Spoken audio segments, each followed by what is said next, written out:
Hi అండి, welcome to STV. నేను నమ్మి ఇందిరమ్మ ఇండ్ల స్టేటస్ మొబైల్లో ఇందిరమ్మ ఇండ్ల స్కీమ్ను పారదర్శకంగా అమలు చేసే లక్ష్యంగా ప్రభుత్వం అయితే కొత్తగా వెబ్సైట్ అయితే తెచ్చింది.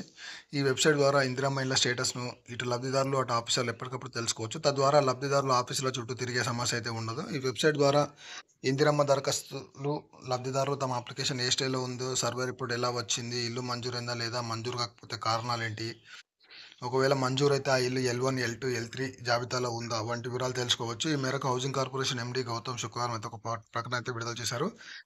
అయితే ఏదైతే Indiramma dot Telangana govt .in నేను ఇదివరకు చెప్పానో, అందులో అయితే నిన్న చాలా వరకు అయితే సర్వర్ బిజీగా ఉండి అయితే ఈ ఇందిరమ్మ హౌసింగ్ సైట్ అయితే ఓపెన్ కాలేదు. ఈరోజు అయితే ఓపెన్ అవుతుంది. నేను ఆల్రెడీ చెక్ చేశాను. మీరు కూడా ఒకసారి చెక్ చేసుకోండి మీ స్టేటస్. అనే వెబ్సైట్లోకి లాగిన్ అయ్యి గివెన్ స్టేటస్లోకి వెళ్ళి సెర్చ్లో Aadhaar, mobile number, ration card number enter చేసే తద్వారా ఈ సమాచారం పొందవచ్చని తెలిపారు. దరఖాస్తులకు ఎలాంటి అనుమానాలు, అభ్యంతరాలు ఉన్నా ఈ వెబ్సైట్ ద్వారా తెలియజేసే అవకాశం కల్పించారు. కాగా గత నెల 26న రాష్ట్ర వ్యాప్తంగా 71,482 మంది లబ్ధిదారులకు అయితే ఇల్లు మంజూరు పత్రాలు అయితే పంపిణీ చేశారు.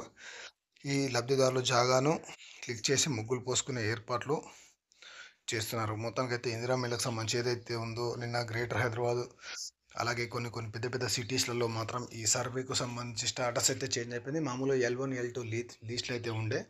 మనం నిన్న చూసుకున్నట్లయితే నిన్న ఆఫ్టర్నూన్ వరకు ఒక్కొక్క చోట ఈ సర్వే రిపోర్ట్ అయితే క్లోజ్ అయిపోయింది. ఒక ఓన్లీ గ్రామీణ ప్రాంతాల్లో మాత్రమే ఈ సర్వే స్టాటస్ అయితే కనిపిస్తుంది. అంటే L1, L2, L3లో ఉన్నారా లేరా అని. మిగతా చోట్ల మాత్రం మొత్తం అయితే క్లోజ్ అయిపోయింది. ఈరోజు అయితే మళ్ళీ చెక్ చేసుకోండి. సర్వర్ అయితే ఓపెన్ అవుతుంది. బట్ ఎందుకు ఏంటి అని ఆల్రెడీ దీనికి సంబంధించిన వీడియో అయితే చేశాను. సర్వే రిపోర్ట్ ఎందుకు తీసేశారు ఏంటి అని ఒకసారి వీడియో కూడా చెక్ చేసుకోండి. Thank you for watching STV.